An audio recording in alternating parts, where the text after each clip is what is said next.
You can really see the vision when you watch Terrance Ferguson's film out of Oregon about what the Rams might have in store for him, not just in 2025, but and beyond. Okay, before we dive into that, because I do want to talk about his role this year and moving forward and what he ultimately provides for this Rams offense.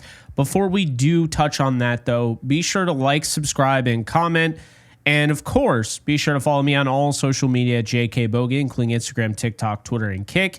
And in addition to that, I just want to let you guys know that today's sponsor is Mando. In the winter, it's easy to stay inside, but in springtime and getting closer to summer, you're going to find yourself staying outside a lot longer. And that's why I'm happy to say I've found Mando. I love Mando, and it's the only whole body deodorant I've ever used the last couple of years. I found him about 2 years ago, and I literally have not used another deodorant. And there's a reason for it. It is effective.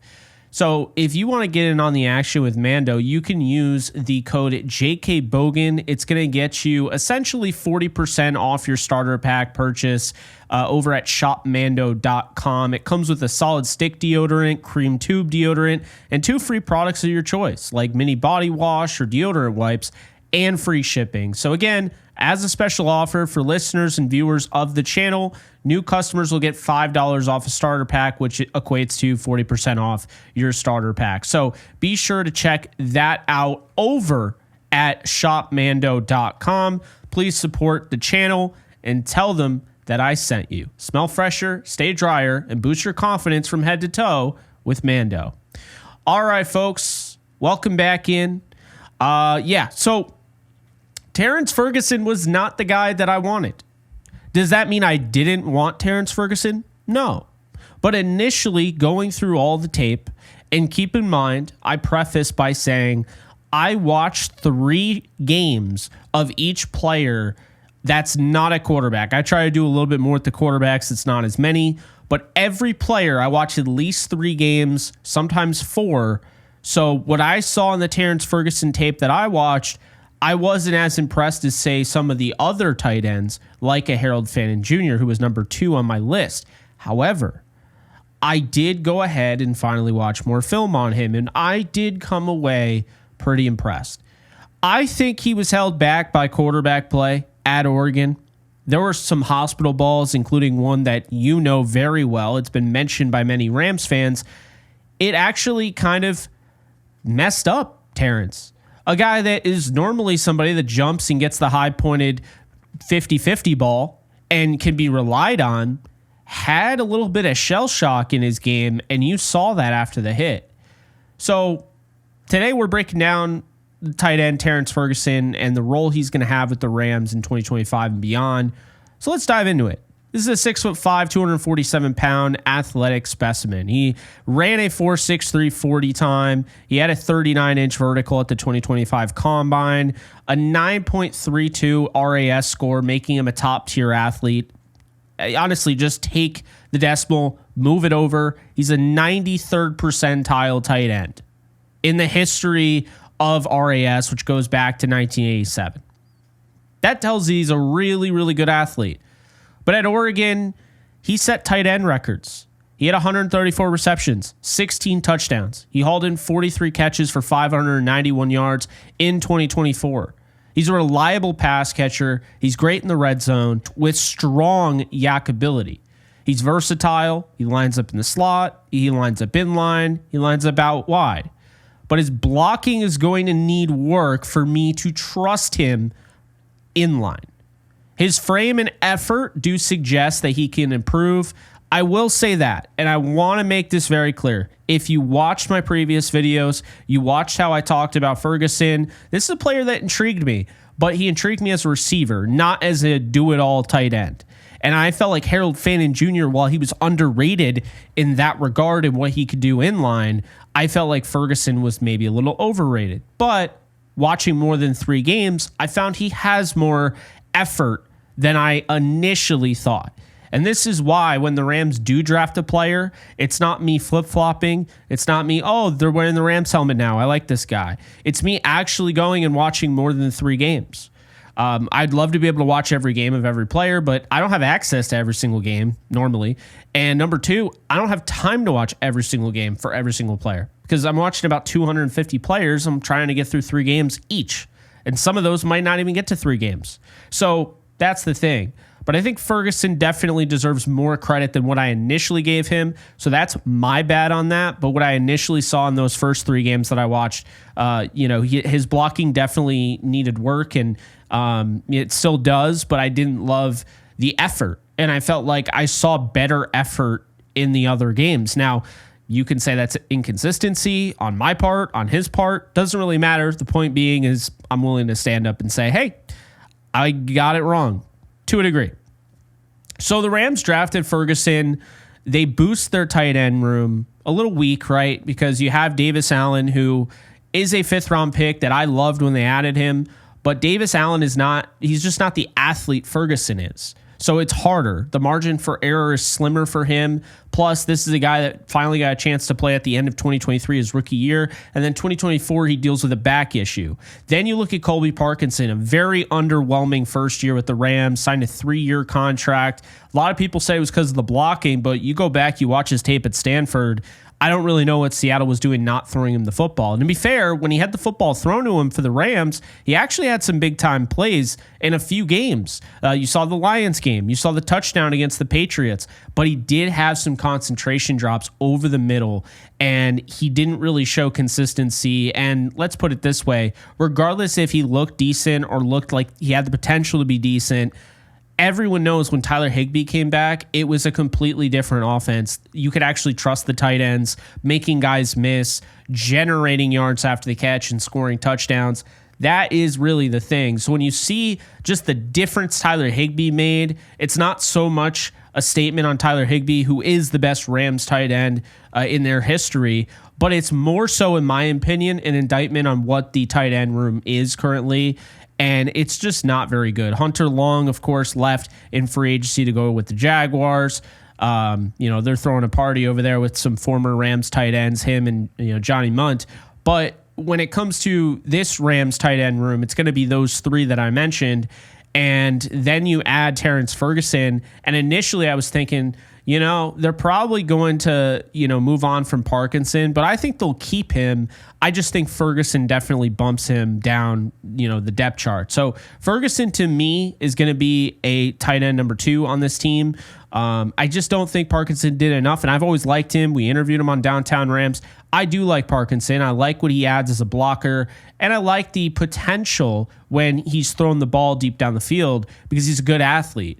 But he struggled in 2024. And Sean McVay went 11 personnel heavy, 81.3% of snaps, I believe. And, he, I think, is going to shift towards 12 personnel a lot more in 2025. But don't just take my word for it.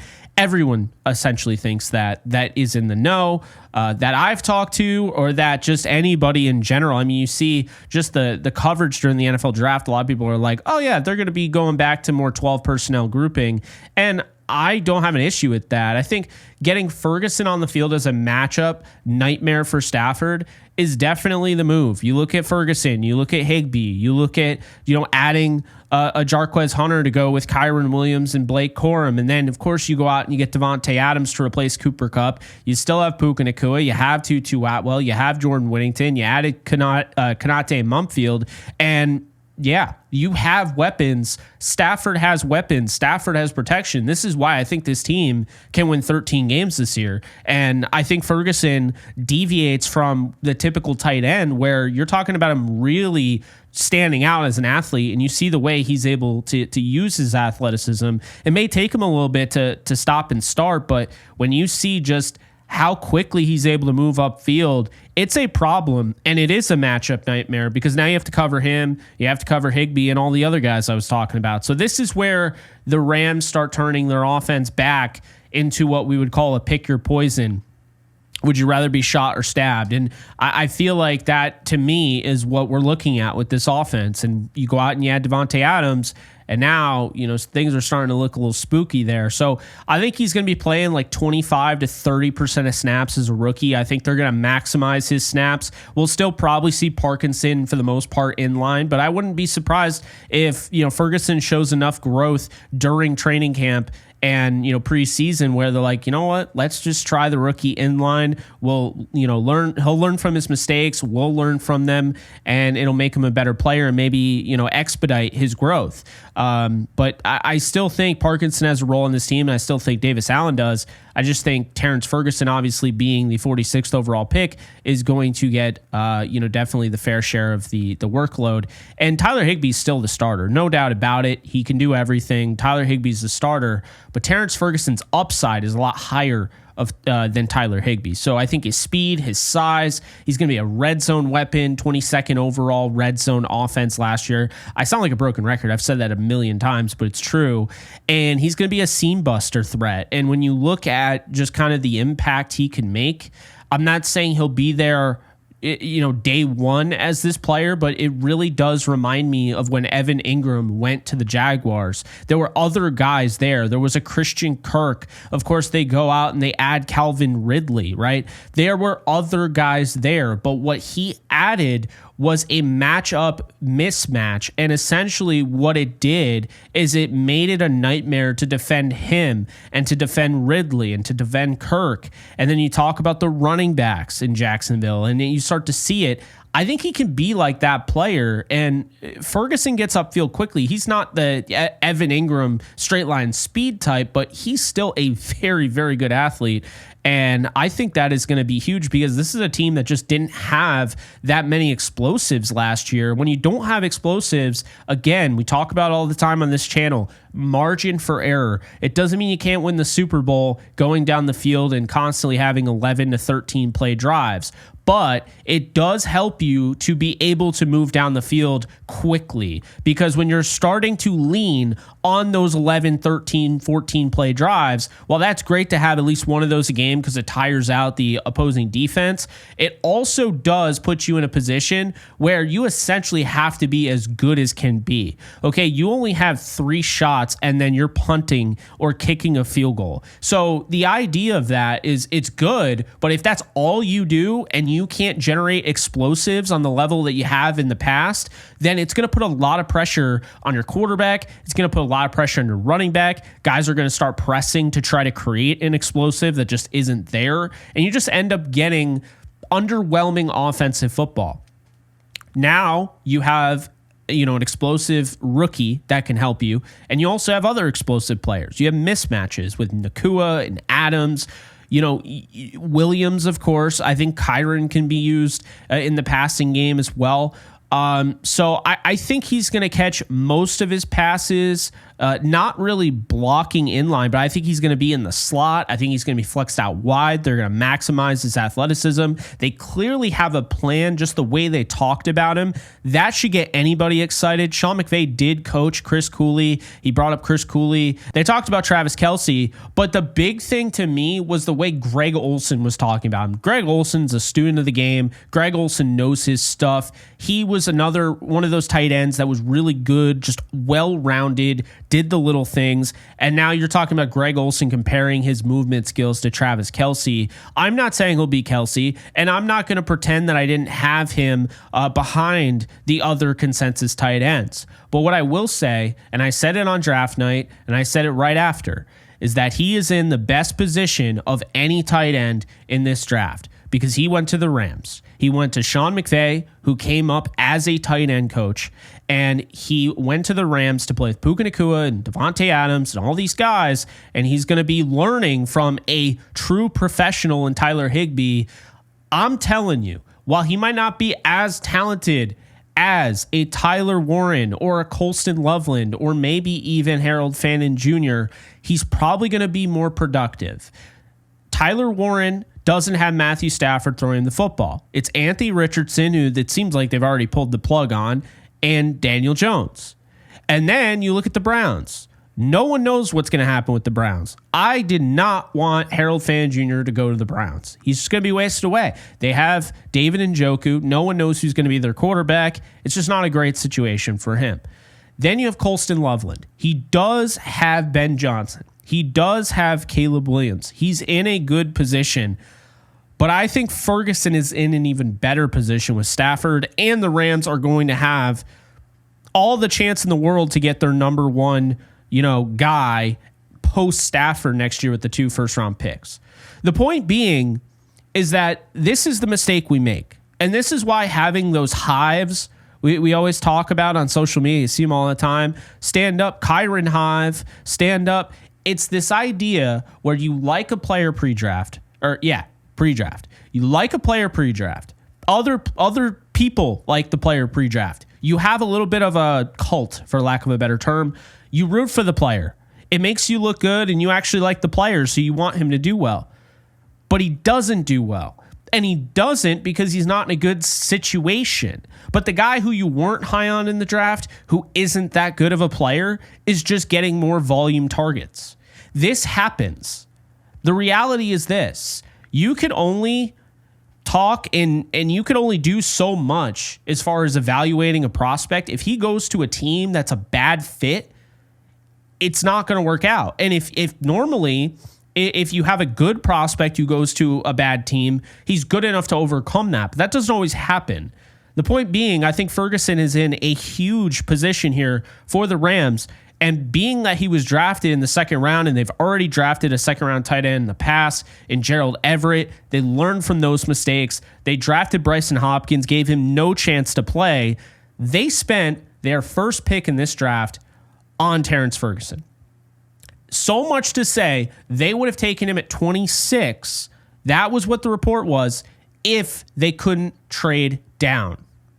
Think about that. So this is different. You learn from your mistakes. I think Ferguson has as good of a shot as any to be an absolute stud at this position, and I think a big reason for it is the surroundings. I trust what they're going to do with his development, and I think he's going to be the starting tight end of the future, and when it's all said and done, he could end up being the best Rams tight end ever. I mean, when you really think about it. So he's a perfect fit, McVay's quick passing scheme, but I do think they're going to open up the playbook more than this year. And I think if you're a fantasy football fan, you're watching this, and not just a Rams fan, I will say this. He is a potential fantasy tight end number 1. He is. I know that they tend to lean on the safe side when it comes to drafting pass catchers early. You look at Van Jefferson, you look at Tutu Atwell. These guys didn't have a huge role in the rookie year. This feels different. This is a guy they got from a championship caliber team in Oregon. And you could just see right away, this guy has played in big-time games. He's stepped up. He has yards after the catch ability. He gets open. He's a good route runner. They are going to have a role for him. And I'm not just saying he comes in a sub-package look. I'm saying he's going to get like 30% of the snaps. And when he's in, they are going to be looking for him. They run a lot of those tight end slip screens and bubble screens, and they like those short passes to the tight end. He is going to maximize those short looks. So I feel pretty good about it, looking after it. All of all the stuff there. Higbee's contract is up after this season, so there's that. I think you could be looking at him as a starter as early as next year, maybe in 2027 if, Higbee rees up or whatever. But the point being is I think they got something here. I'm not just saying that because he's a Ram. I'm saying that because I went back and I watched the games I wasn't able to watch in the past, and I definitely see the vision. Now, the hope is that he's going to grow, he's going to learn, and he's going to develop some more confidence on those contested catches over the middle, because the same player in Terrance Ferguson that was going up and getting those footballs, high pointing the football, catching over the middle and getting popped, I don't see that like aggressive style since he had the hospital ball that Gabriel threw that got him nearly decapitated. So I need to see him improve in that regard. It's going to take time to work it back. I think the confidence is going to be there. I can't wait to watch this guy play in preseason because he could light it up. He is that talented. So I think there are some challenges that you're going to have to, include here when talking about a tight end. I mean, of course, the blocking is raw, and you know that. And tight ends, rookie tight ends, it's a tough road because you have to play offensive line and you also have to play wide receiver. It's a tough hybrid position, but also it's tough because these are typically the type of players that take a little bit to get going. And now you have the immense pressure seeing a Sam Laporta do what he did and seeing a guy like a Brock Bowers, who they tried to trade up and get, do what he did. It's putting more pressure on these guys to play right away. I think ultimately Brock Bowers having the season he had is a big reason why some of these tight ends went a little bit higher than some people would have expected. So I do think the added pressure from what we've seen recently, I think the Rams are just going to keep it level-headed. They're going to have a good approach here, and I think he's going to be a rotational pass catcher at the end of the day with a red zone threat in his arsenal, and by 2026, he could be the Rams' starting tight end and a breakout star. So I think Rams fans should be excited. I love that he's wearing 18 to honor his teammate. I think that's really cool. By the way, former Cooper Kupp number 18. He's got a nasty stiff arm that I saw with Cooper Kupp. So I think around the red zone, they're going to kind of use him as such. But he's not the Cooper Kupp replacement. I think this is somebody that essentially is going to bring a new look to this tight end room that the Rams just haven't seen. Higbee was a really good athlete. Gerald Everett was a really good athlete. I think Ferguson might be the best athlete the Rams have had at tight end. I really do. He's a crazy, crazy athlete. So really excited to see that. And I think just being around Sean McVay and company, I think his blocking is going to improve. And I think he turns himself into, maybe by 2027, 2028, we're talking about him being an all-around in-line type of, tight end that can be playing every single down, and you don't have to worry about kind of mixing and matching to make him work. And so I'm excited about it. We'll see what happens with Ferguson's development, but I think after watching it like all the way through, and I watched about 8 games, I'll tell you right now, I feel really confident this guy is going to pan out for the Rams. And I think it's not just a player that they took, and this gets me excited, because it's not just a player that they took that he fell into the lap and they couldn't pass him up. It's not just a player they took because he's just that good. It's not just a player they took because it was a need. This is a guy they clearly had a plan for. They had already kind of drawn it out in their head. You can tell they had a plan for this guy, and it was for him. It wasn't for anybody else. It sounds like it was strictly for him, and they were that hyped about this player. I'm telling you right now, if they have a plan for him, I'm excited. You try to compare him to Jacob Harris. He's not Jacob Harris. Jacob Harris was a wide receiver that never was going to cut it as a tight end, and he was raw. And while he didn't really ever get an opportunity, there's maybe a reason for that. He wasn't necessarily great in college. So now you look at Ferguson, and this is somebody who was really good in college, who was productive, who could win in a multitude of ways, whether it's through the air with air yards, or he could create his own on the fly in the screen game and after the catch. That excites me. So, in conclusion, really like this player. I still, to this day, I'm still going to be like, man, I wanted Harold Fan Jr., but at the same time, I think Ferguson is going to work out. I'm happy for him, and I know he's been through a lot mentally with, again, the hospital ball, and he's had some big hits that he's endured, and then, of course, his teammate. But I think the sky's the limit for him in L.A. He'll probably have Stafford for at least another 2 years, and then you're talking about him having likely a first-round quarterback, whether that is, an Arch Manning or a Lenore Sellers or a Drew Aller. I couldn't tell you for sure. Cade Klubnik, I don't know. But he's going to have somebody that's set and ready to throw the football after Stafford. I do feel confident with that. So this is a great fit for him, and it's a great fit for the Rams, who finally addressed the tight end position that they were trying to address last year. Hey, they tried. They tried to trade up multiple times for Brock Bowers. The previous year, they tried to get up and get Dalton Kincaid. Sometimes it works. Sometimes it doesn't. It didn't work 2 years in a row. The Rams weren't going to let it happen to him a third time. They fell in love with this player. They had a vision, a role for this player, and I'm excited to see how it works out, how it pans out. So that's going to do it for me. I hope you guys enjoyed this. Be sure to like, subscribe, and comment. Send it to somebody that may be a little skeptical on a Terrance Ferguson.